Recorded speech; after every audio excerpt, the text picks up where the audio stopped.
ಆಚಾರ್ಯ. ನಮಸ್ಕಾರ ಗುರುಗಳೇ. ಹರೇ ಶ್ರೀನಿವಾಸ. ನಮಸ್ಕಾರ. ನಮಸ್ಕಾರ ಗುರುಗಳೇ. ನಮಸ್ಕಾರ ಆಚಾರ್ಯ.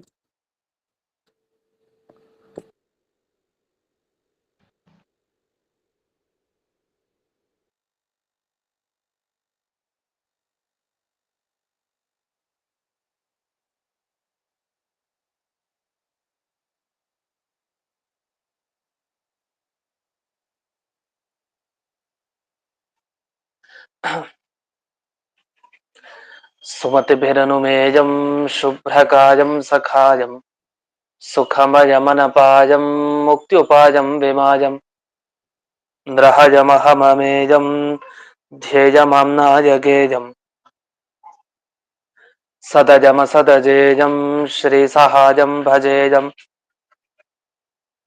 ಅಂಜನಾಸೂನು ಸಾನ್ನಿಧ್ಯಾತ್ ವಿಜಯೇನ ವಿರಾಜಿತಂ ಅಜಿತ ಪ್ರೀತಿಜನಕಂ ಭಜೇಹಂ ವಿಜಯಧ್ವಜಂ ತಪಸ್ವಾಧ್ಯಾಯ ಶುಶ್ರೂಷಾ ಕೃಷ್ಣ ಪೂಜಾರತಂ ಮುನಿಂ ವಿಶ್ವೇಶಮಿಷ್ಟದಂ ವಂದೇ ಪರಿಮ್ರಾಟ್ ಚಕ್ರವರ್ತಿನಂ.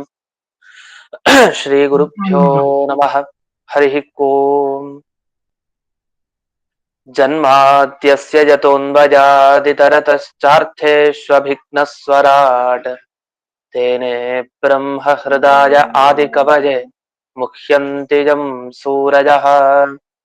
ತೇಜೋ ವಾರಿಮೃದಾಂ ಯಥಾ ವಿನಿಮಯೋ ಯತ್ರ ತ್ರಿಸರ್ಗೋ ಮೃಷಾ ಧಾಮ್ನಾ ಸ್ವೇನ ಸದಾ ನಿರಸ್ತಕುಹಕಂ ಸತ್ಯಂ ಪರಂ ಧೀಮಹಿ. ಓಂ ಸ್ವಸ್ಯಸ್ತು ಸದಾಂ ಅಶೇಷ ಸನ್ಮಂಗಲಾನಿ ಭವಂತು.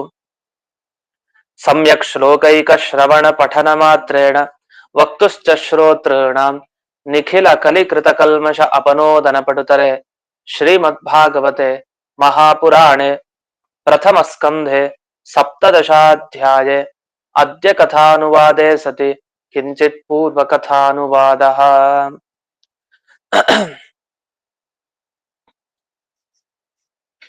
ಇಲ್ಲಿಯವರೆಗೆ ಧರ್ಮ ಅಂದ್ರೆ ಎತ್ತಿನ ರೂಪದಲ್ಲಿದ್ದ ಧರ್ಮರಾಜ ತಾನು ಪರೀಕ್ಷಿತನಿಗೆ ಪ್ರಶ್ನೆಯನ್ನು ಮುಂದಿಟ್ಟ.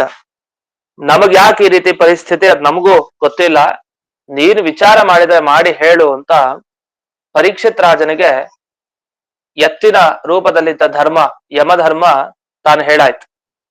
ಆಗ ಪರೀಕ್ಷಿತ್ ರಾಜ ತಾನು ಇದಕ್ಕೆ ಉತ್ತರ ಕೊಡ್ಬೇಕಾಗಿದೆ.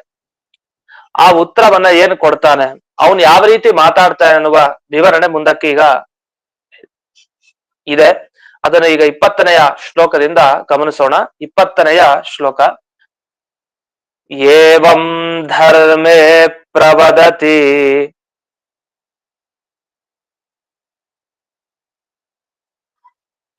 ಸಸಮ್ರಾಟ್ ದ್ವಿಜ ಸತ್ತಮ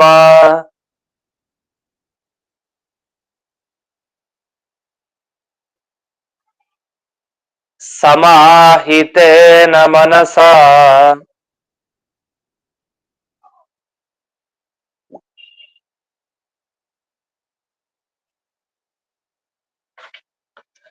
ವಿದಿತ್ವಾ ಪ್ರತ್ಯಚಷ್ಟತಂ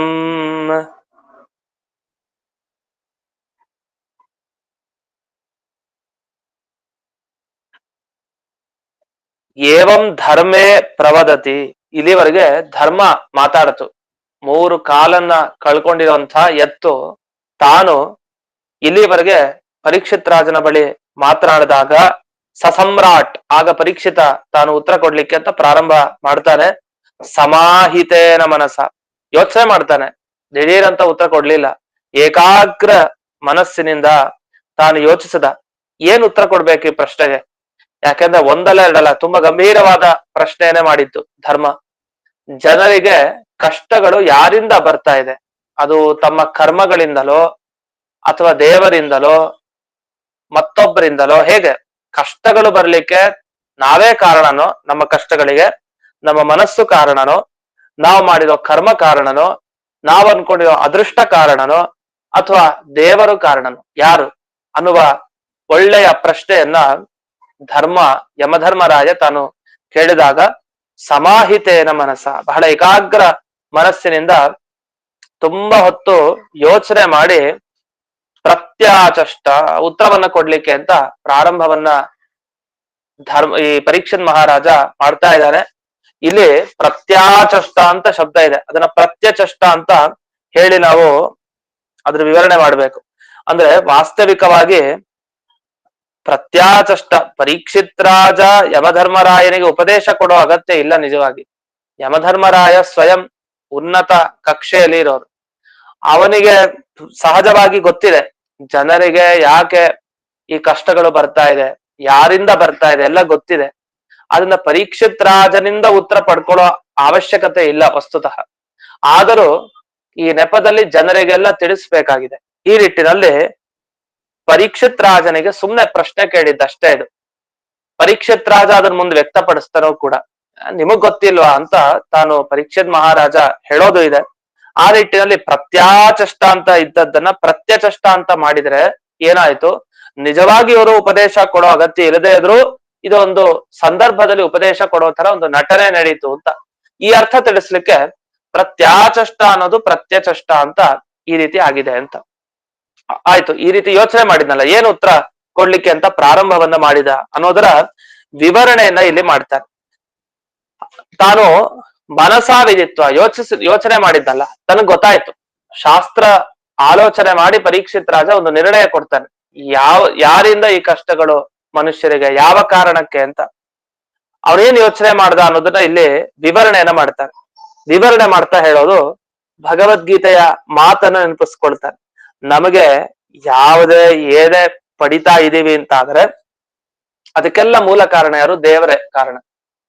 ಅಹಿಂಸಾ ಸಮತಾ ತುಷ್ಟಿ ತಪೋ ದಾನಂ ಯಶೋ ಯಶಃ ಭವಂತಿ ಭಾವ ಭೂತಾನಾಂ ಮತ್ತ ಏವ ಪೃಥಕ್ ವಿಧಾಹ. ಮತ್ತ ಏವ ನನ್ನಿಂದಲೇ ಎಲ್ಲರೂ ಪಡೆಯೋದು ಯಾವುದನ್ನ? ಅಹಿಂಸೆ, ಸಮತ, ತುಷ್ಟಿ ಸಂತೋಷ ಅಂದ್ರೆ ಎದುರ್ಚಾ ಲಾಭ ಸಂತೃಪ್ತಿ, ತಪಸ್ಸು, ದಾನ, ಯಶಸ್ಸು, ಅಪಕೀರ್ತಿ, ಇದೆಲ್ಲ ಭೂತಾನಾಂ ಭಾವಾಹ ಭವಂತಿ. ಎಲ್ಲ ಪ್ರಾಣಿಗಳಿಗೆ ಇದೆಲ್ಲ ಸಿಗ್ತಾ ಇದೆ.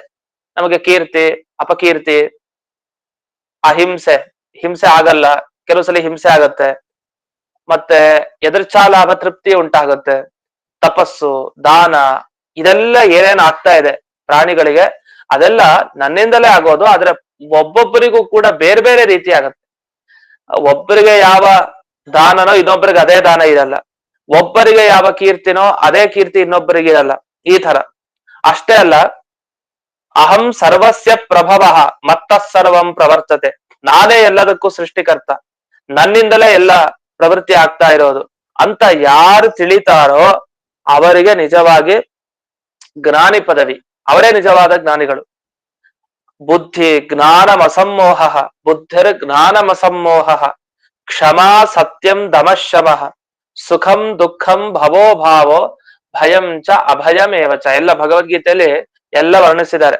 ಅದನ್ನ ಇಲ್ಲಿ ಟಿಪ್ಪಣಿಯಲ್ಲೆಲ್ಲ ಬಿಡಿಸಿದ್ದಾರೆ. ಬುದ್ಧಿ ಮತ್ತೆ ಕ್ಷಮೆ ಮತ್ತೆ ಸುಖ ದುಃಖ ಎಲ್ಲ ಇದೆಲ್ಲವೂ ಕೂಡ ಸಿಗೋದು ದೇವರಿಂದಲೇ.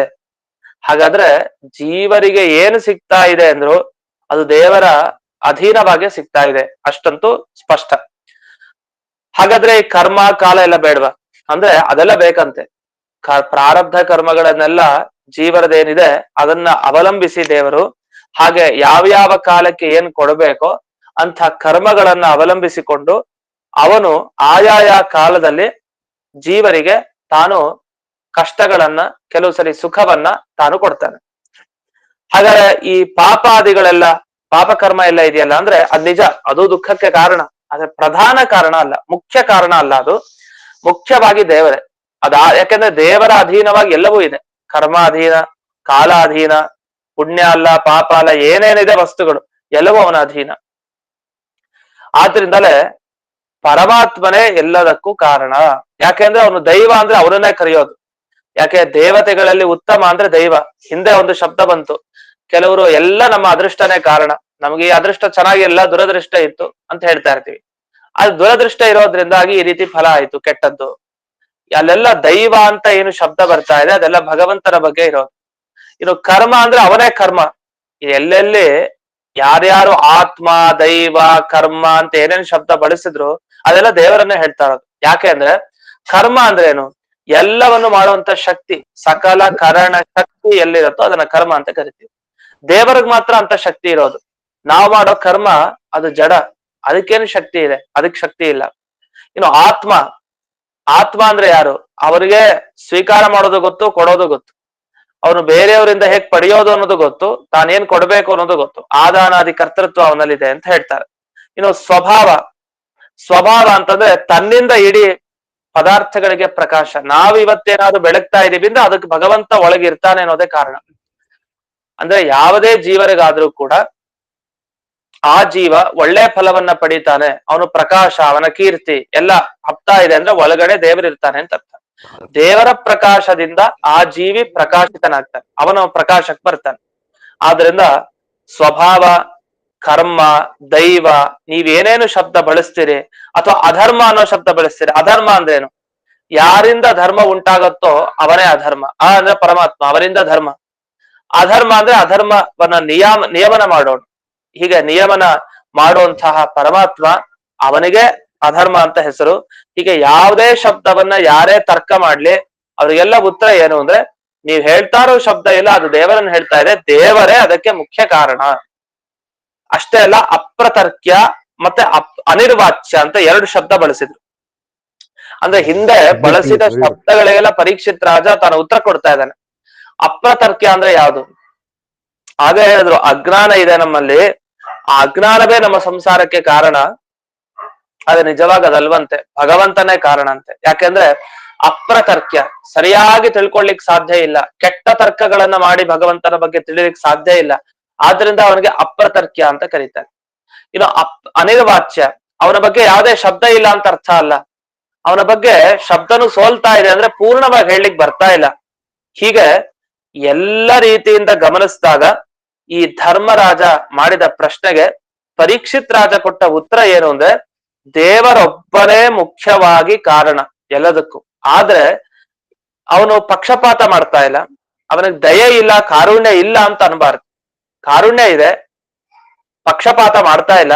ಯಾಕೆ ಅಂದ್ರೆ ಆಯಾಯ ಕಾಲದಲ್ಲಿ ಆಯಾಯ ಜೀವರ ಕರ್ಮವನ್ನ ಅನುಸರಿಸಿ ತಾನು ಫಲವನ್ನ ಕೊಡ್ತಾ ಇದ್ದಾನೆ ಅಂತ ಇಷ್ಟು ಪರೀಕ್ಷಿತ್ ಮಹಾರಾಜ ತಾನು ಯೋಚಿಸಿ ಬೇಗ ಉತ್ತರ ಕೊಟ್ಟ. ಅಂದ್ರೆ ಶಾಸ್ತ್ರಜ್ಞಾನ ಎಷ್ಟಿತ್ತು ಪರೀಕ್ಷಿತ್ ಮಹಾರಾಜನಿಗೆ. ಇಷ್ಟ ಆಲೋಚನೆ ಮಾಡಿ ಶಾಸ್ತ್ರ ಸ್ಮೃತಿಗಳಲ್ಲಿ, ವೇದವಾಕ್ಯಗಳಲ್ಲಿ, ಪುರಾಣಗಳಲ್ಲಿ ಬಂದ ವಿಷಯ ಏನು ಅನ್ನೋದನ್ನ ಪರೀಕ್ಷಿತ್ ರಾಜ ತಾನು ವಿವರಿಸಿದ್ದಾನೆ. ಇಷ್ಟಾಗಿ ಮುಂದೆ 21ನೆಯ ಶ್ಲೋಕದ ವಿವರಣೆಯಲ್ಲಿ ಏನ್ ಬರುತ್ತೆ ಅಂತ ನೋಡೋಣ. ಧರ್ಮಂ ಬ್ರವೀಷಿ ಧರ್ಮಗ್ನ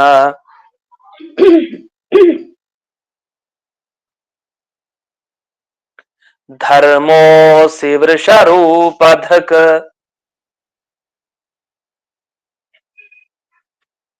ಯದ ಧರ್ಮ ಕೃತಸ್ಥಾನಂ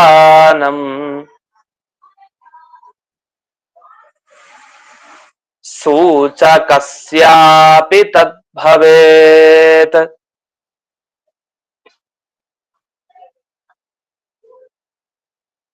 ಈ ಶ್ಲೋಕ ನಮ್ಗೆ ತುಂಬಾ ಮುಖ್ಯ. ಯಾಕೆ ಅಂದ್ರೆ ನಾವು ಬೈಕೊಳ್ತಾ ಇರ್ತೀವಿ ಅಂತ ಅನ್ಕೊಳ್ಳಿ, ಮನೇಲೆಲ್ಲ ಬೈಕೊಂತಾ ಇರ್ತೀವಿ. ಯಾರ್ದೇ ಮನೇಲಾಗ್ಲಿ ಯಾರನ್ನಾರೊಬ್ಬರನ್ನ ಬೈತಾ ಇರ್ತಾರೆ, ಹೊಗಳ್ತಾನೂ ಇರ್ತಾರೆ, ಎರಡೂ ನಡೀತಾ ಇರುತ್ತೆ. ಸಹಜವಾಗಿ ಒಬ್ಬ ವ್ಯಕ್ತಿ ಇನ್ನೊಬ್ಬರನ್ನ ಬೈಯೋದು ಹೊಗಳೋದು ಇದ್ದೇ ಇರುತ್ತೆ. ಅದರಲ್ಲಿ ಕೆಲವು ಸಲ ಕೆಲವ್ರ ಗುಣವನ್ನ ಹೇಳ್ಬಾರ್ದಂತೆ, ಅವ್ರು ಕೆಟ್ಟದ್ದನ್ನ ಮಾಡಿರ್ಬಹುದು, ಆದ್ರೆ ಅದನ್ನ ಹೇಳಲಿಕ್ಕೆ ಹೋಗ್ಬಾರ್ದಂತೆ. ಕೆಲವರು ಕೆಟ್ಟದ್ದನ್ನ ಮಾಡಿದ್ದನ್ನ ಹೇಳಲೇಬೇಕಂತೆ. ಎರಡ್ ತರನೂ ಇದೆ. ಅದ್ರ ಬಗ್ಗೆ ಒಂದು ವಿಷಯ ಹೇಳ್ತಾರೆ ಈ ಶ್ಲೋಕದಲ್ಲಿ, ಅದು ಬಹಳ ಮುಖ್ಯ. ಇದು ಮೊದಲಿಗೆ ಪರೀಕ್ಷಿತ್ ರಾಜ ತಾನು ಒಂದು ಮಾತನ್ನ ಹೇಳ್ತಾನೆ. ಆ ಮಾತಿನ ಅರ್ಥವನ್ನ ಇಲ್ಲಿ ಯಾದುಪತ್ಯ ಟಿಪ್ಪಣಿಯಲ್ಲಿ ಬಿಡಿಸಿದ್ದಾರೆ. ಅಲ್ಲ, ಹಿಂದಕ್ಕೆ ನೀನು ನವಜಂ ತಂ ವಿಜಾನೀಮ, ನಮಗೇನು ಗೊತ್ತಿಲ್ಲ, ನಮ್ಮ ದುಃಖ ಯಾಕೆ ನಾನು 3 ಕಾಲನ್ನ ಕಳ್ಕೊಂಡಿದ್ದೀನಿ, ಯಾಕೆ ಈ ಹಸು ತಲೆ ಬಗ್ಗಿಸ್ಕೊಂಡಿದೆ, ಈ ದುಃಖ ನಮಗೇನ್ ಬರ್ತಾ ಇದೆಯಲ್ಲ, ಇದಕ್ಕೆ ನಮಗ್ ಕಾರಣ ಗೊತ್ತಿಲ್ಲ ಅಂತ ನೀನ್ ಹೇಳಿದೆಯಲ್ಲ. ಆದ್ರೆ ಈ ವಾಕ್ಯ ಏನ್ ಮಾತಾಡ್ದೆ, ನಮಗ್ ಗೊತ್ತಿಲ್ಲ ಅಂತ ಏನ್ ಹೇಳಿದೆ, ಅದು ಎತ್ತಿಗೆ ಹೇಳ್ತಾರೋ ಮಾತು ಪರೀಕ್ಷಿತ. ಇದು ನಾನು ಕೇಳೋ ಅಂತ ಪ್ರಶ್ನೆ ಏನು ಅಂದ್ರೆ, ನಿನಗೆ ನೀನು ಕಷ್ಟ ದೇವರನ್ನ ಬಿಟ್ಟು ಬೇರೆಯವರಿಂದ ಆಗತ್ತೆ ಅಂತ ನಿನ್ನ ಅಭಿಪ್ರಾಯನೋ, ಅಥವಾ ದೇವರೇ ಎಲ್ಲ ಕಷ್ಟಗಳನ್ನ ಕೊಡ್ತಾನೆ ಅಂತ ನಿನ್ನ ಮನಸ್ಸಿನಲ್ಲಿದೆಯೋ, ಏನನ್ ಮನಸ್ಸಲ್ಲಿ ಇಟ್ಕೊಂಡು ನಂಗೆ ಗೊತ್ತಿಲ್ಲ ಗೊತ್ತಿಲ್ಲ ಅಂತ ಹೇಳ್ತಾ ಇದೀಯಾ? ನಿನಗ್ ಗೊತ್ತಿಲ್ಲ ಅನ್ನೋದು ಸುಳ್ಳು ಅಂತ ಹೇಳ್ತಾನೆ ಪರೀಕ್ಷಿತ್ ರಾಜ.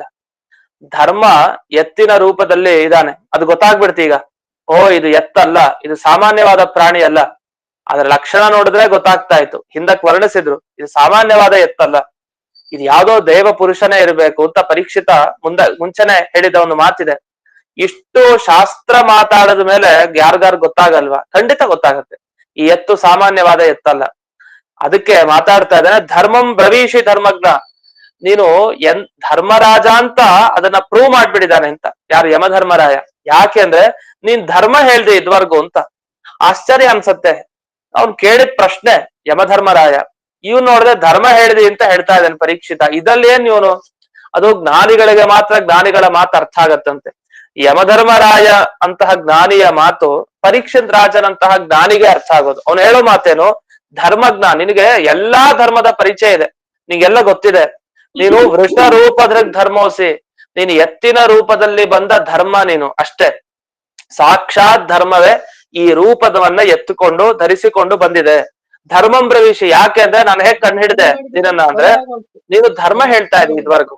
ಧರ್ಮ ಹೇಳಿದ್ಮೇಲೆ ನೀನು ಸಾಕ್ಷಾತ್ ಆ ಯಮಧರ್ಮನೇ ಈ ರೂಪದಲ್ಲಿ ಬಂದಿರೋದು ಅಂತ ನನಗ್ ಗೊತ್ತಾಯ್ತು.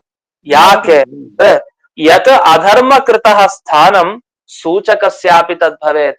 ನಾವೆಲ್ಲ ಹೇಳೋದಿದೆಯಲ್ಲ, ಮಾಡೋರ್ ಕೆಟ್ಟದ್ದನ್ನ ಯಾರು ಮಾಡಿದ್ರೆ ಬಿಟ್ಬಿಡಿ, ಅವ್ರ ಬಗ್ಗೆ ಮಾತಾಡ್ಬೇಡಿ ಅಂತ.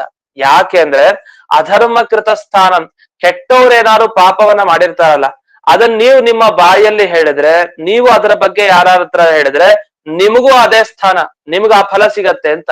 ಮಾಡಿದ್ದ ಪಾಪ ಅವರು, ಅದರ ಫಲ ನೀವು ಅನುಭವಿಸ್ತೀರಿ, ಯಾರು ಮಾತಾಡ್ತೀರೋ ಅವರು ಅನುಭವಿಸ್ತಾರೆ ಅಂತ. ಆ ಮಾತು ಈ ರೀತಿ ಬರುತ್ತೆ. ಇದ್ರ ಬಗ್ಗೆ ವಿವರಣೆ ಇದೆ ಮುಂದಕ್ಕೆ, ಅದನ್ನ ನೋಡೋಣ. ಸಾಧಾರಣವಾಗಿ ಭಾಗವತ ವಾಕ್ಯ ಕೇಳಿದಾಗ ಏನ್ ಗೊತ್ತಾಗತ್ತೆ ಅಂದ್ರೆ, ಯತ್ ಅಧರ್ಮಕೃತ. ಅಧರ್ಮಕೃತ ಅಂದ್ರೆ ಯಾರು ಅಧರ್ಮ ಮಾಡ್ತಾನಲ್ಲ ಅಂತ ವ್ಯಕ್ತಿ, ಅವನಿಗೆ ಯಾವ ನರಕ ಆಗತ್ತೋ. ಇವಾಗ ಕೆಟ್ಟ ಕೆಲಸ ಒಬ್ಬ ಮಾಡಿದ ಕೂಡಲೇ ಅವನಿಗೆ ಆ ಕೆಟ್ಟ ಕೆಲಸದಿಂದ ಯಾವ್ದೋ ನರಕಕ್ಕೆ ಹೋಗ್ಬೇಕಾಗಿರತ್ತೆ. ನೀವೇನ್ ಕೆಟ್ಟ ಕೆಲಸ ಮಾಡಿಲ್ಲ, ಆದ್ರೆ ನೀವು ಒಂದ್ ವೇಳೆ ಆ ಕೆಟ್ಟ ಕೆಲಸ ಯಾರು ಮಾಡಿರ್ತಾನಲ್ಲ, ಅವನ್ ಇಂಥ ಕೆಟ್ಟದ್ದನ್ ಮಾಡ್ದ ಅಂತ ನೀವೇನಾದ್ರೂ ಹೇಳಿದ್ರೆ, ಯಾರು ಬಾಯಿಂದ ಹೇಳ್ತಾರಲ್ಲ, ಸೂಚನೆ ಮಾಡ್ತಾರಲ್ಲ, ಅಂಥವ್ರಿಗೂ ಅದೇ ಸ್ಥಾನ ಅಂತ, ಅದೇ ನರಕಕ್ಕೆ ಹೋಗ್ತಾರೆ ಅಂತ.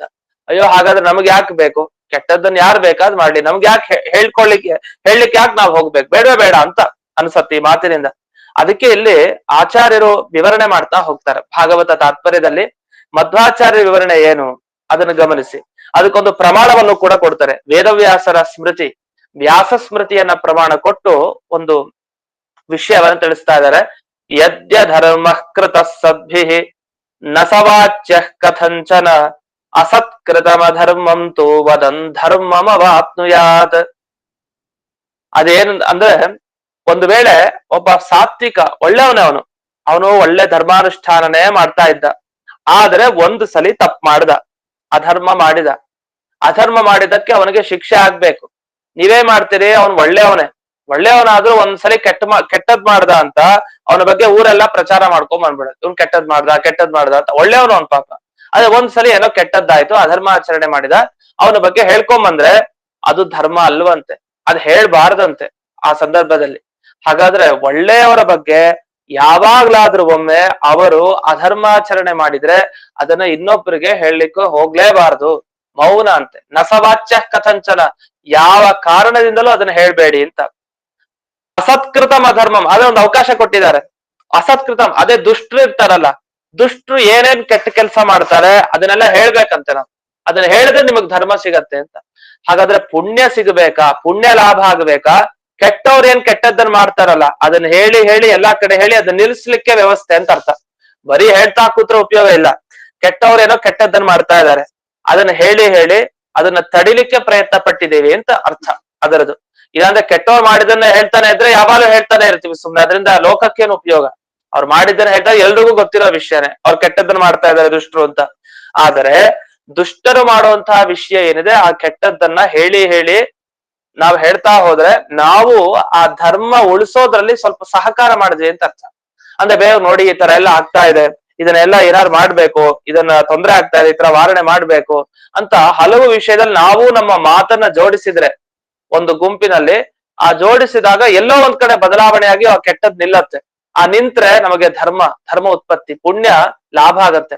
ಆದ್ರೆ ಒಬ್ಬ ಒಳ್ಳೆಯವನು ಯಾವಾಗ್ಲೂ ಒಮ್ಮೆ ಮಾಡಿದ ಕೆಟ್ಟ ಇದಕ್ಕೆ ಜೀವನ್ವಿಡೀ ಅದನ್ನ ಇಟ್ಕೊಂಡು ಮಾತಾಡ್ತಾ ಇದ್ರೆ ಅದು ತುಂಬಾ ತಪ್ಪು, ಅದು ಅಧರ್ಮ ಆಗತ್ತೆ, ಅದು ಧರ್ಮ ಆಗಲ್ಲ. ಹಾಗಾದ್ರೆ ಸಜ್ಜನರು ಅಸಜ್ಜನರು ಅಂತ ಎರಡು ವಿಭಾಗ ಮಾಡ್ಕೊಳ್ಬೇಕು. ಆಗ ಈ ಭಾಗವತ ವಾಕ್ಯ ಏನ್ ಹೇಳ್ತಾ ಇದೆ ಅಂದ್ರೆ, ಯತ್ ಅಧರ್ಮ ಕೃತ ಸ್ಥಾನಂ, ಕೆಟ್ಟದ್ದನ್ನ ಒಂದು ವೇಳೆ ಸಜ್ಜನ ಮಾಡಿದ್ರೆ ಅವನು ಆ ನರಕಕ್ಕೆ ಹೋಗ್ತಾನೆ ನಿಜ. ನೀವ್ಯಾಕೆ ಅದ್ರ ಬಗ್ಗೆ ಮಾತಾಡ್ತೀರಿ? ನೀವು ನಿಮಗೂ ಅದೇ ಸ್ಥಾನ ಅಂತ ಅಷ್ಟೇ ಅರ್ಥ. ಅದನ್ನ ಸಜ್ಜನನ ಬಗ್ಗೆ ಅವನು ಮಾಡಿದ ಕರ್ಮಗಳಿಂದ ಅದರ ಬಗ್ಗೆ ಹೇಳಲಿಕ್ಕೆ ಹೋಗ್ಬೇಡಿ ಅಂತ ಇದರ ಅರ್ಥ. ಅದಕ್ಕೆ ಇಲ್ಲಿ ಈ ವಿಷಯ ಏನಿದೆಯಲ್ಲ, ಈ ವಿಷಯವನ್ನ ಇಟ್ಟುಕೊಂಡು ಇಲ್ಲಿ ಹೊಗಳೋದು ಹೀಗೆ, ನೀನು ಧರ್ಮವನ್ನ ಆಚರಣೆ ಮಾಡಿದ್ಯಾ ಅಂತ ಪರೀಕ್ಷಿತ್ ರಾಜ ಆ ಎತ್ತಿಗೆ ಹೇಳ್ತಾ ಇದ್ದಾನೆ. ಯಾಕೆ ಅಂತಂದ್ರೆ ಅವನೇನ್ ಪ್ರಶ್ನೆ ಮಾಡ್ದ ಪರೀಕ್ಷಿತ, ನೋಡು, ಎತ್ತಿನ ಕಾಲನ್ನು ಮುರಿದಿದ್ ಯಾರು ಹೇಳು? ನಿನ್ನ ಕಾಲು ಇಲ್ವಲ್ಲ, 3 ಕಾಲನ್ನ ಕಳ್ಕೊಂಡಿದ್ಯಲ್ಲ, ಅದ್ ಯಾರು ಮುರಿದಿದ್ದು ಅಂತ ಕೇಳ್ತಾನೆ. ಮುರಿದಿದ್ದು ಅಂದ್ರೆ ನಿಜ ಆ ಎತ್ತಿ ಏನೋ ಅಪರಾಧ ಮಾಡಿದೆ ಅಂತ ಅರ್ಥ. ಹಾಗಾದ್ರೆ ಸುಮ್ನೆ 3 ಕಾಲು ಹೋಗತ್ತ? ಒಳ್ಳೆಯವರಾದ್ರೂ ಕೂಡ ಒಳ್ಳೆಯವ್ರಿಗೆ ಯಾಕೆ ತೊಂದರೆ ಬರುತ್ತೆ? ಏನೋ ಕೆಟ್ಟ ಕರ್ಮ ಮಾಡಿರ್ತಾರೆ ಅಂತ. ಕೆಟ್ಟ ಕರ್ಮ ಮಾಡದೇ ಇದ್ರೆ ಅವ್ರಿಗೆ ಯಾಕೆ ಆ ರೀತಿ ಫಲ ಸಿಗುತ್ತೆ? ಹಾಗಾದ್ರೆ 3 ಕಾಲನ್ನ ಕಳ್ಕೊಂಡಿದೆ ಅಂದ್ರೆ ಎತ್ತು ಏನೋ ಎಡವಟ್ಟಾಗಿದೆ, ಏನೋ ಒಂದು ಕೆಟ್ಟ ಕರ್ಮ ನಡೆದಿದೆ. ವಸ್ತುತ ಧರ್ಮ ಸತ್ಯ ಅನ್ನೋ ಕಾಲಿದೆ ಅದಕ್ಕೆ, ಅದು ಧರ್ಮ. ಆದ್ರೆ ಏನೋ ಪಾಪ ಕರ್ಮ ನಡೆದಿದೆ. ಅದ್ ಕೇಳಿದಾಗ ಎತ್ತೇನ್ ಮಾಡ್ತು? ನನಗ್ ಗೊತ್ತಿಲ್ಲ ಅಂತ ಸುಮ್ನೆ ಮೌನ ವಹಿಸ್ತು. ಯಾಕೆಂದ್ರೆ ಸಜ್ಜನರು ಮಾಡಿದ ಕೆಟ್ಟ ಕರ್ಮ ಆಗಿದ್ರೆ ಅದನ್ನ ಹೇಳಲಿಕ್ಕೆ ಹೋಗ್ಬಾರ್ದು. ಹಾಗಾದ್ರೆ ಅರ್ಥಪೂರ್ಣವಾದ ಮಾತು. ಇದ್ರಲ್ಲೇ ಗೊತ್ತಾಯ್ತು ನನಗೆ, ನೀನ್ ಕಣ್ಣು ಹಿಡಿದು ಬಿಟ್ಟೆ ನಾನು. ನೀನ್ ಎತ್ತಲ್ಲ, ಸಾಮಾನ್ಯವಾದ ಎತ್ತಲ್ಲ, ನೀನ್ ಧರ್ಮ. ಯಾಕೆಂದ್ರೆ ನೀ ಧರ್ಮ ನೋಡಿದಿ. 3 ಕಾಲ್ ಯಾಕೆ ಹೋಗಿತ್ತು ಅಂದ್ರೆ ತಕ್ಷಣ ಹೇಳ್ಬೋದಿತ್ತು ನೀನು, ಆದ್ರೆ ಏನೋ ಕಾರಣವನ್ನ ಕೊಡ್ಲಿಲ್ಲ. ನೀನು ಈಶ್ವರ ಇಚ್ಛೆ ಕಾರಣ ಅನ್ಬೋದಿತ್ತು, ಇಲ್ಲ ದೇವ್ರ ಇಚ್ಛೆಯಿಂದ ಹೀಗಾಯ್ತು, ನನ್ಗ್ 3 ಕಾಲ್ ಹೋಯ್ತು ಅಂತ ಹೇಳ್ಬೋದಿತ್ತು. ಆದ್ರೆ ಏನೂ ಮಾತಾಡ್ದೇನೆ ಸುಮ್ಮನೆ ಇದ್ದಿ. ಈ ಸುಮ್ಮನೆ ಇರೋದು ಅಂದ್ರೆ ಕಾರಣ ಕೊಡ್ದೇನೆ ನನಗ್ ಗೊತ್ತಿಲ್ಲ, ನೀನೇ ಹೇಳ್ಬೇಕು ಯೋಚಿಸಿ ಅಂತ ಹೇಳಿದ್ಯಲ್ಲ, ಇದ್ರಲ್ಲಿ ನಿನ್ನ ಬುದ್ಧಿ ಗೊತ್ತಾಗ್ತಾ ಇದೆ, ನೀನು ಒಬ್ಬ ಧರ್ಮ. ಆ ದೇವತೆಯೇ ಒಂದು ಧರ್ಮ ರೂಪ, ಇದು ಎತ್ತಿನ ರೂಪದಲ್ಲಿ ಬಂದಿತ್ತು. ಹಾಗಾಗಿ ಈ ಶ್ಲೋಕಕ್ಕೆ ಏನ್ ಅರ್ಥ ಮಾಡ್ಬೇಕು ಅಂದ್ರೆ, ಯಾರು ಬೇಕಾದ್ರೂ ತಪ್ಪು ಮಾಡ್ಲಿ, ಅದನ್ನ ನಾವು ಹೇಳ್ಬಾರ್ದು ಅಂತ ಈ ಭಾಗವತ ವಾಕ್ಯದಲ್ಲಿ ಬರುತ್ತೆ. ನಮ್ಗೆಲ್ಲ ಇದೇ ಮೂಲ. ಏನಂದ್ರೆ ತಪ್ಪು ಮಾಡಿದ್ರೆ ನೀವ್ ಯಾಕೆ ಹೇಳಲಿಕ್ಕೆ ಹೋಗ್ತೀರಿ? ಅದೆಲ್ಲ ಏನು ಆಡ್ದವ್ರ ಬಾಯಲ್ಲಿ ಮಾಡಿದವ್ರ ಪಾಪದ ಫಲ ಎಲ್ಲ ಬರುತ್ತೆ ಅಂತ ಹೇಳ್ತೀವಿ. ಅವ್ರು ಮಾಡಿರೋರ್ ಪಾಪ ಅವ್ರು ಮಾಡಿದ್ದಾರೆ, ನೀವೆಲ್ಲ ಆಡ್ತಾ ಇದ್ರೆ ಬಾಯಿಂದ ನಿಮಗೂ ಆ ಪಾಪದ ಫಲ ತಟ್ಟತ್ತೆ ಅಂತ ಹೇಳ್ತಾ ಇರ್ತೀವಿ. ಆದ್ರೆ ಇದು ಯಾರ ಬಗ್ಗೆ ಅಂದ್ರೆ ಸಜ್ಜನರ ಬಗ್ಗೆ ಅಂತ ಒಂದು ಮಾತನ್ನ ಇಲ್ಲಿ ಸೇರಿಸ್ಕೊಂಡಿದ್ದಾರೆ. ವ್ಯಾಸ ಸ್ಮೃತಿಯನ್ನ ತಗೊಂಡು ಆಚಾರ್ಯರು ನಿರೂಪಣೆ ಮಾಡಿದ್ದಾರೆ. ಆದ್ರಿಂದ ನಿಜವಾದ ಅಭಿಪ್ರಾಯ ಹೀಗೆ. ಅದರಿಂದ ಸಜ್ಜನರು ದುರ್ಜನರು ಅಂತ ಒಂದು ವಿಭಾಗವನ್ನ ಮಾಡಿ ಇಲ್ಲಿ ವಿವರಣೆ ಮಾಡಿದ್ದಾರೆ. ಅಂತೂ ಈಶ್ವರೇಚ್ಛನೆ ಕಾರಣ. ಇಲ್ಲಿ ಸದ್ಯಕ್ಕೆ ಆ ಎತ್ತು 3 ಕಾಲುಗಳನ್ನ ಕಳ್ಕೊಂಡಿರೋದಕ್ಕೇನು ಮುಖ್ಯವಾಗಿ ಕಾರಣ? ಯಾರ್ ಕಾರಣ ಅಂದ್ರೆ ಈಶ್ವರನ ಇಚ್ಛೆನೆ ಕಾರಣ. ಆ ಈಶ್ವರನ ಇಚ್ಛೆ ಹಾಗಿರೋದ್ರಿಂದ ಆ 3 ಕಾಲುಗಳನ್ನ ಕಳ್ಕೊಂಡಿರೋದು ಎತ್ತು. ಅದನ್ನ ಪರೀಕ್ಷಿತ್ ಮಹಾರಾಜ ಈ ರೀತಿ ಅದನ್ನ ಹೊಗಳುತ್ತಾ, ನೀನು ಬಹಳ ಧರ್ಮಜ್ಞ ಅಂತ ಹೊಗಳೋ ಮುಖಾಂತರ ನಮಗೆ ಈ ಮಾತನ್ನ ಇಲ್ಲಿ ತಿಳಿಸ್ತಾ ಇದ್ದಾನೆ. ಈ ರೀತಿ ಶ್ಲೋಕದ ತಾತ್ಪರ್ಯವನ್ನ ನಾವು ತಿಳಿಬೇಕು. ಇದು ಬಹಳ ಶ್ಲೋಕ ಮುಖ್ಯ. ಇದು ನಾವು ಹೇಳುವಂತ ಮಾತಿಗೆ ಇದೇ ಪ್ರಮಾಣ, ಭಾಗವತದ ಈ ಮಾತು. ಯತ್ ಅಧರ್ಮ ಕೃತಸ್ಥಾನಂ ಸೂಚಕಸ್ಯಾಪಿ ತದ್ಭವೇತ್. ತಪ್ಪು ಮಾಡಿದವ್ರ ಬಗ್ಗೆ ಹೇಳಿದ್ರೆ ಆ ಹೇಳಿದವನಿಗೂ ಅದು ಫಲ ಸಿಗತ್ತೆ ಅಂತ ನಾವೇನ್ ಮಾತಾಡ್ತೀವಲ್ಲ, ಅದಕ್ಕೆ ಮೂಲ ಇದು. ಆದ್ರೆ ಅದರ ಅಭಿಪ್ರಾಯವನ್ನ ಆಚಾರ್ಯರು ಹೀಗೆ ವಿವರಿಸಿದ್ದನ್ನ ಗಮನಿಸ್ಬೇಕು. ಇಷ್ಟಾಗಿ ಹಾಗಾದ್ರೆ ನಿನಗೆ ತಿಳಿದಿದೆ ವಸ್ತುತಃ, ಅಂದ್ರೆ ಎತ್ತಿಗೆ ತಿಳಿದಿದ್ರು ಕೂಡ ಅದು ಯಾಕೆ ಕಾರಣ ಹೇಳ್ತಾ ಇಲ್ಲ? ಯಾಕೆ ಪರೀಕ್ಷಿತನ ಮುಖಾಂತರ ಆ ಕಾರಣವನ್ನ ತಿಳಿಸ್ತಾ ಇರೋದು ಅಂತಂದ್ರೆ, ಅದು ಜನರಿಗೆ ಗೊತ್ತಾಗ್ಬೇಕಲ್ಲ. ಯಾಕೆ ಜನರಿಗೆ ಕಷ್ಟಗಳು ಬರುತ್ತೆ, ಯಾಕೆ ದುಃಖ ಸುಖಗಳನ್ನ ಒಮ್ಮೆ ಸುಖ ಒಮ್ಮೆ ದುಃಖ ಯಾಕೆ ಅನುಭವಿಸ್ತಾರೆ ಅನ್ನೋದಕ್ಕೆ ಮುಖ್ಯ ಕಾರಣ ಏನು? ಎಲ್ಲ ಈಶ್ವರ ಇಚ್ಛೆ, ದೇವರ ಇಚ್ಛೆ. ಎಲ್ಲ ನಾವು ಹೇಳ್ತೀವಲ್ಲ, ಏನೇ ಆಗ್ಲಿ ದೇವರ ಸಂಕಲ್ಪ ಅಷ್ಟೇ, ಹಾಗಿದೆ, ಏನು ಮಾಡ್ಲಿಕ್ಕೆ ಬರಲ್ಲ ಅಂತ ನಾವು ಹೇಳ್ತಾ ಇರ್ತೀವಲ್ಲ, ಅದೇ ಮುಖ್ಯ ಕಾರಣ. ಅದೇ ಆ ಈಶ್ವರ ಇಚ್ಛೆ ಬದಲಾಯ್ತು ಅಂದ್ರೆ ಅವನಿಗೆ ದುಃಖ ಇದ್ದದ್ ಸುಖ ಆಗುತ್ತೆ. ಅದರಿಂದ ಈಶ್ವರ ಇಚ್ಛೆನೆ ಮುಖ್ಯವಾಗಿ ಜನರಿಗೆ ಕಷ್ಟಗಳಿಗೆ ಕಾರಣ ಅಂತ ಇಷ್ಟು ಉತ್ತರ ಕೊಟ್ಟಾಗಾಯ್ತು. ಇಷ್ಟಾದ್ಮೇಲೆ ಇನ್ನೊಂದು ಅಭಿಪ್ರಾಯವನ್ನ ಇಲ್ಲೇ ವರ್ಣಿಸ್ತಾನೆ ಪರೀಕ್ಷಿತ್ ಮಹಾರಾಜ. ಯಾಕಂದ್ರೆ ಎರಡನೇ ಪಕ್ಷ ಅಂದ್ರೆ ದೇವರನ್ನ ಬಿಟ್ಟು ಮತ್ತೊಬ್ರು ಯಾರಿಲ್ಲ ನಮ್ಮನ್ನ ನೋಡ್ಕೊಳ್ಳೋರು ಅಂದ್ರೆ ನಮಗೆ ಆಗುವಂತಹ ಯಾವುದೇ ಪಾಪದ ಫಲ ಆಗ್ಲಿ ಮನುಷ್ಯರಿಗೆ, ನಮಗೆ ಅಂದ್ರೆ ಮನುಷ್ಯರಿಗೆ ಯಾವುದೇ ಒಂದು ಪುಣ್ಯ ಫಲ ಆಗ್ಲಿ, ಇದೆಲ್ಲ ನೋಡ್ಕೊಳ್ಳೋರು ಇವನು ದೇವರನ್ನ ಬಿಟ್ಟು ಮತ್ತೊಬ್ಬ ಇಲ್ಲ. ದೇವರೇ ಮಾಡ್ಬೇಕು. ಆಯ್ತು, ದೇವರೇ ಮಾಡ್ತಾರ ಇದನ್ನೆಲ್ಲ ಅಂದ್ರೆ ದೇವರ ಬಗ್ಗೆ ಹೇಗ್ ತಿಳ್ಕೊಳ್ಳೋದು? ದೇವ್ರ ಯಾಕೆ ಈ ರೀತಿ ಇಚ್ಛೆ ಪಟ್ಟ, ಯಾಕೆ ಹೀಗ್ ಮಾಡ್ತಾನೆ ಅಂತೆಲ್ಲ ನಾವ್ ವಿಚಾರ ಮಾಡ್ತಾ ಹೋದ್ರೆ ಅದು ನಮಗೆ ತಿಳ್ಕೊಳ್ಳೋದು ಬಹಳ ಕಷ್ಟ, ಅದು ಅಸಾಧ್ಯ ಅನ್ನೋ ಮಾತನ್ನ ಈಗ ಮುಂದಕ್ಕೆ ಹೇಳ್ತಾರೆ. ಅಥವಾ ಅನ್ನೋ ಈ 22ನೆಯ ಶ್ಲೋಕದಿಂದ. ಅಥವಾ ದೇವ ಮಾಯಾ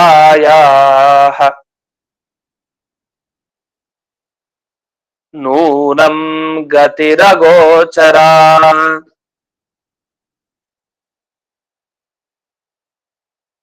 ಚೇತಸೋ ವಚಸಶ್ಚಾಪಿ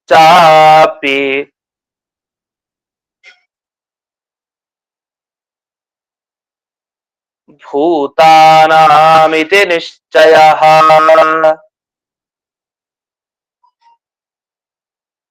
ಅಥವಾ ಅಂತ ಇನ್ನೊಂದು ರೀತಿಯಿಂದ ಇದಕ್ಕೆ ಉತ್ತರ ಕೊಡ್ತಾ, ನಿಜವಾಗಿ ಪ್ರಾಣಿಗಳಿಗೆ ಭೂತಾನಾಂ ಚೇತಸೋ ವಚಸಶ್ಚ, ಪ್ರಾಣಿಗಳ ಮನಸ್ಸಿಗಾಗಲಿ ಮಾತಿಗೆ ಎಲ್ಲ ಕಾರಣ ಏನು ಅಂದ್ರೆ ಅದು ದೇವರ ಇಚ್ಛೆನೇ ಕಾರಣ, ದೇವ ಮಾಯನೇ ಕಾರಣ. ಆದ್ರೆ ಅಗೋಚರ, ಅದ್ರ ಬಗ್ಗೆ ಸರಿಯಾಗಿ ತಿಳಿಲಿಕ್ಕೆ ಆಗಲ್ಲ ನಮ್ಗೆ. ಯಾಕೆ ಈ ರೀತಿ ದೇವರ ಇಚ್ಛೆ, ಯಾಕೆ ಹೀಗೆ, ಅದು ಅಸಾಧ್ಯ, ಅದನ್ನ ತಿಳಿಲಿಕ್ಕೆ ಕಷ್ಟ.